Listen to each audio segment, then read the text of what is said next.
to whomever it might concern, it's time to talk about why Russia is bad for you. For yourselves, your families, your friends, your countries, your pets, and your sense of reality. Quite similar to how rotten food is bad for your stomach. Quite similar to how rust corrodes metal. Quite similar to how infections spread. Quite similar to how your dirty laundry becomes a breeding ground for bacteria. Here I shall paint, in rather broad strokes, how that might be relevant for the you at the receiving end of this speech. Dear sir, dear madam, dear person. So, where to start?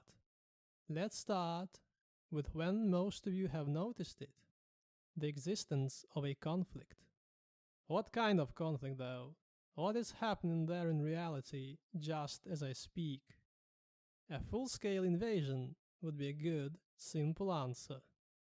A bit too simple, though, and that seeming simplicity serves as a cover-up of what's actually at play here. Okay, let's first define the method of influence.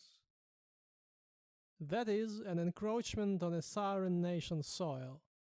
Why, though? Is Russia lacking in this regard? Indeed, that is not so. Instead, it, Russia, cannot be otherwise.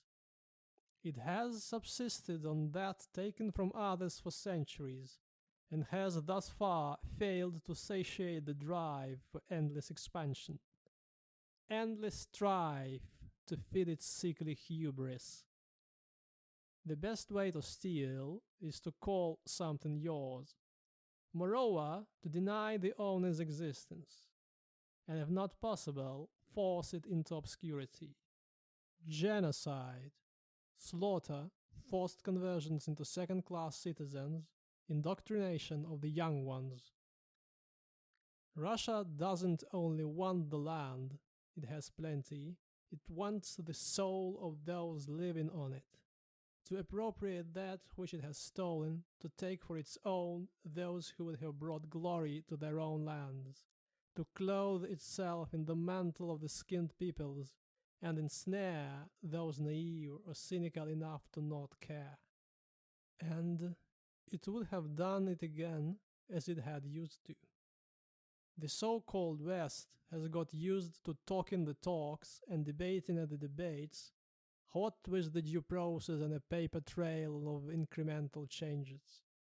Some appear to think that squabbles over political correctness and disaffectionate intelligentsia aiming their pompous resentment toward a tribe of deluded college kids who are yet to face reality is a culture war. This here is the culture war, fought with words and arms galore. Blood is the ink of this war, flesh is its parchment. An existential threat to all that you love, your consumerism, your democracy, your institutions and hallowed principles of law and order. There was one such culture war fought recently, in case you have already forgotten about it. The war with the Islamic State. A war on a much lesser scale, but one which could serve as a reference, in that it was aimed at the West, directly and unambiguously. This one is worse, inasmuch as it took so long to recognize the grand threat, and still it's unclear to me if you really see it for what it is, dear listener. Russia has made a spectacle of the international law. It has deconstructed it along with the system which is to define and enforce it. It has reneged on every possible principle it has sworn to uphold. Yes, the word is deconstructed. When one elevates something to a position of a value, one makes it part of an objective, though not absolute standard. and one views their narrative with that standard in mind. Russia has set out to topple that objectivity, taking a leap of faith of post-modern nihilism ad absurdum. When a symbol is deposed from its high place of meaning, it's hard to make it shine again. A law flouted is a law scorned.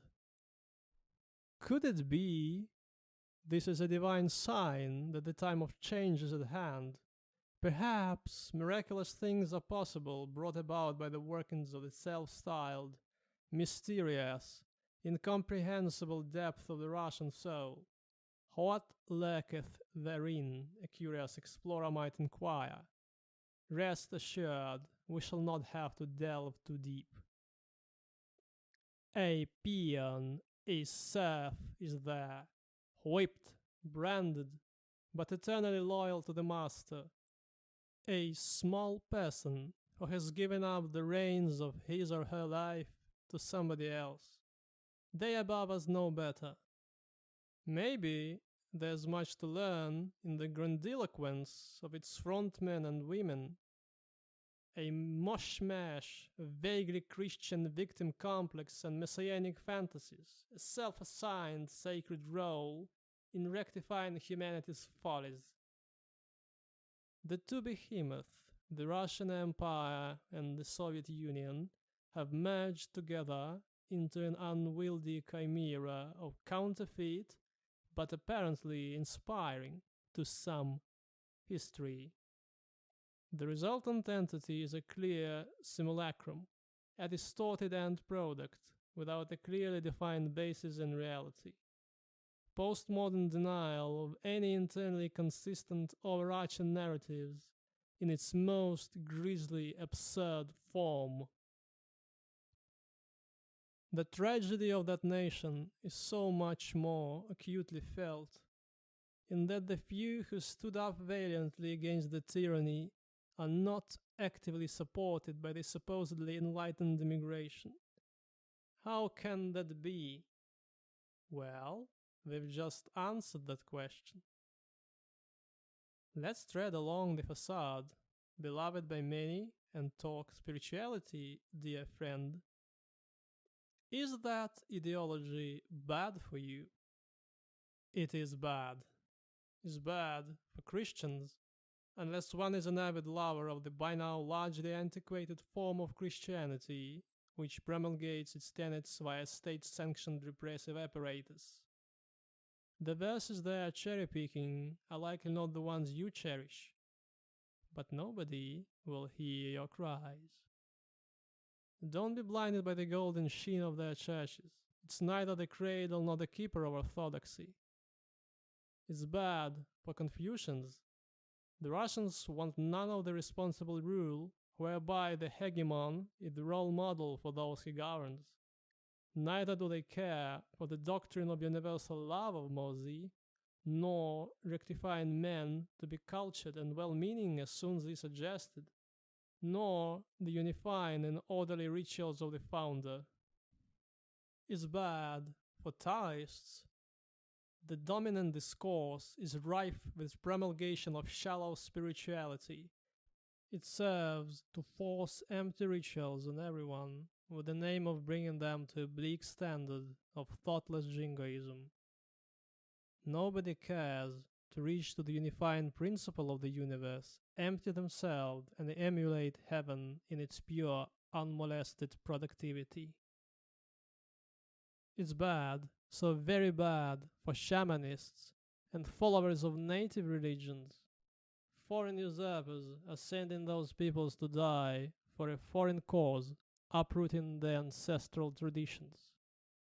Having discarded their true homeland, they perish with nobody to carry on the torch. It's bad for Buddhists. The very opposite of the teaching is put on the pedestal. Violence and folly are honored instead of non-violence, loving kindness and wisdom. One is sent to kill and die for the fleeting pleasure of vassals of Mara. One Sangha is being torn apart by the very filth one has admitted into one's heart. is bad for Slavic pagans. There is nothing specifically Slavic about the Russian regime except for an occasional rhetorical travesty. It neither supports nor protects those traditions. A forever drunk, disenfranchised rural populace is not a signature Slavic thing. It's bad for Muslims. Has Islam switched its meaning to prostration before tyrants? It's bad for Zoroastrians. They were among the first to theologically define the workings of evil. If any of them stand with Russia, all that smoke must have eaten out their eyes. It's bad for irreligious people.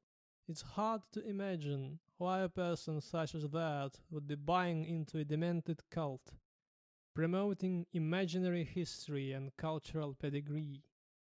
To feel warm inside while languishing in a poorly heated flat, perhaps. It's bad for brave people. Their bravery is wasted on a fight to keep the craven crowned. It's bad for cowards. They will have to live in fear till they are butchered, or bow in fear lest they are butchered.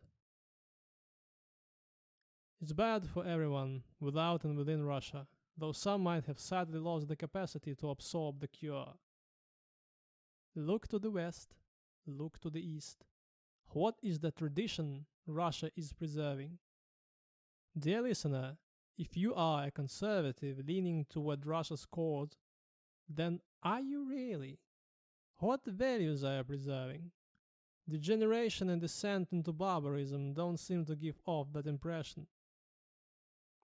If you're a progressive, why are you ignoring an outbreak of predatory imperialism? Has internal strife left no time for you to look around? Are you afraid of escalation? If so, how much more might you grow thus later on?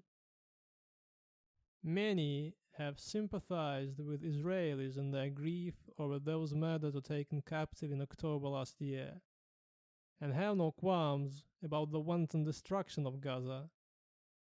Some have long sympathized with Palestinians, driven into shrinking ghettos, radicalized by constant ethnic tensions. Yet many of the former don't think it's proper for Ukraine to strike Russian infrastructure deep within Russian territory, for fear of escalation, for fear of disrupting production and logistics, for fear of damaging national interest in that the trade, direct or indirect, with the aggressor is uncomfortably diminished. Similarly, the latter cry out in solidarity about a river and a sea and a land between them which is free, a howling perhaps unintentionally imparting terrorists with a good image, not concerned with solving the crisis which befell the displaced civilians. Yet suddenly, there is so much nuance when things come to Ukraine, talks of pacifying the assailant, talks of stopping the war to save lives, though no mechanism to prevent Russia from amassing even more forces after a breather gets offered. Your values seem to matter for real only when there is no risk to lose the freshly printed buck in your pocket.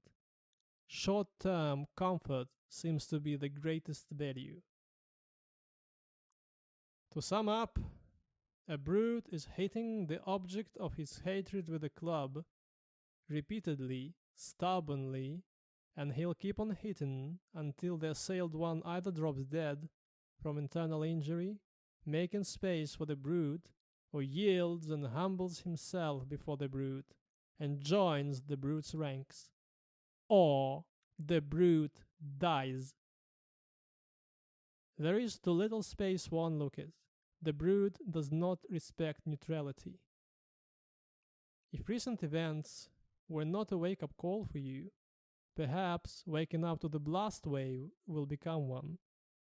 That is how cultural norms get rewritten. Thank you for humoring this ranter. Yours faithfully, me.